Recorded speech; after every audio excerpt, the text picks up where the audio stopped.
আমি এখন ঐতিহ্যবাহী সিংহরাগীর এই গ্রামে আসছি।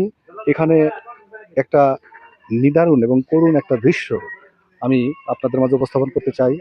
দেশ এবং দেশের বাইরে যারা আছেন, এই লোকটা দীর্ঘ 30 বছরের যাবৎ সে নিঃসঙ্গভাবে জীবন যাপিত করছে। তার একটি মেয়ে আছে, মেয়েটি বিয়ে দিয়েছে, তার স্ত্রী নাই, কোনো সন্তান নাই।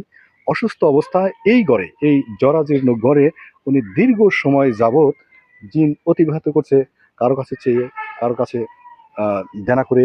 এইভাবে চলছে। সে একজন অসুস্থ মানুষ, দাঁড়াইতে পারে না। আমি সেই সচিত্র প্রতিবেদন আমি আমাদের দেখানোর চেষ্টা করছি এবং তাকে দেখানোর চেষ্টা করছি। তার কাছে কিছু কথা আমরা জিজ্ঞেস করবো। চাচা, ভালো আছেন আপনি? না, খুব একটা ভালো না তো মনে হয়। না, খুব একটা ভালো না তো আপনি মনে হয়? ভালো না তো খুব একটা আপনি? বুঝেন নাই? আপনি অসুস্থ কত বছর যাবত? 4-5 বছর। এই ঘরেই থাকেন আপনি? খাওয়া দাওয়া খুব কষ্ট হয়? আচ্ছা আচ্ছা আচ্ছা।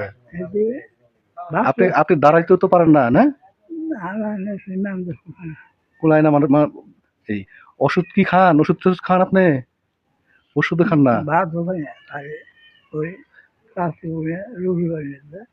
আচ্ছা আচ্ছা। খুব কষ্ট হচ্ছে আপনার? আচ্ছা আচ্ছা। আচ্ছা, আপনার এই বিষয়টা আমি দেশ এবং দেশের বাহিরে দেখানোর চেষ্টা করছি। যদি কোনো সুহৃদয়বান, সহৃদয়বান লোক যদি আপনাকে কিছু সাহায্য করে আমার এই ভিডিও দেখে, আমি সেই সহযোগিতা যদি কেউ করে, আমি আপনার কাছে পৌঁছে দেব। তবে আপনার এখন বয়স কত হয়েছে? 126 বছর। 126 বছর বয়স হয়েছে। হ্যাঁ, এখানে 13 বছর ধরে পড়ে আছেন? ও, আপনার ওয়াইফ মারা গেছে 13 বছর যাবত।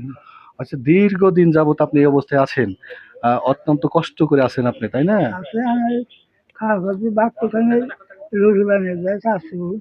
ও, বাড়ির আশেপাশের লোক আপনার ওই রুটি খাবার টাবার দিলে সেগুলো খেয়ে বাঁচেন? চাস্তো বোন, অন্য কেউ দেয় না, চাস্তো বোনে দেয়। আচ্ছা, হোক, আপনার যে অবস্থা, এরকম একটা পরিবেশের লোক আমি এ পর্যন্ত পাইনি। যা হোক, সমাজের যে দুস্থ অবস্থায় মানুষ থাকে, সেই বিষয়টা আমি আপনাদের মাঝে দেখানোর চেষ্টা করছি। অত্যন্ত করুণ অবস্থা তার। যে বাড়ি ঘর, যে পরিবেশ, এখানে আসলে একজন মানুষ বাস করা জানা। যে অবস্থায় মানুষ বসবাস করা দরকার তা তো নাই। কঠিন একটা পরিস্থিতির মধ্যে এই বয়স্ক লোকটা এই অবস্থায় আছেন।